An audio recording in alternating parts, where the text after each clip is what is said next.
काल होता मोठ्या मुलाचा वाढदिवस आणि मग छानपैकी त्याचा सेलिब्रेट केला। खरं तर एक्झाम होती त्यामुळे करू नये असं वाटत होतं, पण केला शेवटी। या ठिकाणी ते गेले एक्झामसाठी, मी त्यांना पोहे दिले। या प्रकारे पोहे झालेले होते आणि त्यानंतर आपण स्वयंपाकाची तयारी केली। त्याआधी मी त्याच्यासाठी एक घरी केक बनवला।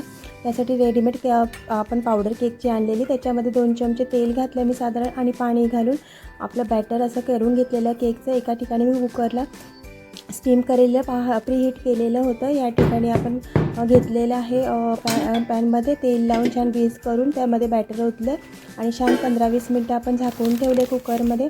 या ठिकाणी आपण गव्हाचं पीठ घेतलं, त्याच्यामध्ये रवा साधारण 2 ते 3 चमचे अंदाजे घेतला, मीठ घातलं आणि छान पीठ मळून घेतलं। त्याच्यानंतर आपण पुऱ्या केल्या। या ठिकाणी पनीरची भाजी केली, मुलांना आवडते, त्याचे फेवरेट आहे ओमची, त्यासाठी केलेली।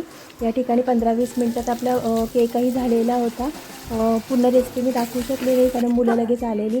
या ठिकाणी तुम्ही पाहू शकता आपला केक असं सॉफ्ट असं झालेला आहे, छान जाळी आलेली आहे। नंतर त्याने 1च्या दरम्यान त्याने कटही केला घरी, दुपारीच आपण हे केला आणि तुम्ही पाहू शकता थोडासा माझ्यासाठी ठेवलेला। या ठिकाणी पुऱ्या आपलं जेवण झालेलं, संध्याकाळी आपण या प्रकारे सेलिब्रेट केलं। केक कापून सगळं त्याचे फ्रेंड्स आलेले, ते खूप खुश होते त्यासाठी। आणि नंतर आपण केक कट केला, फ्रेंड्ससोबत त्यांनी डान्स वगैरे केला। अशा प्रकारे आपलं झालं। आज मी पहिल्यांदा हा व्लॉग टाकलेला आहे छोटासा। तर आवडला असला तर नक्की लाईक करा, शेअर करा आणि असे माझे व्लॉग तुम्हाला आवडत असतील तर नक्की सांगा, म्हणजे मलाही मोटिवेशन मिळेल, मीही करेन आणि सोबत रेसिपीज पण दाखवेन। थँक्यू।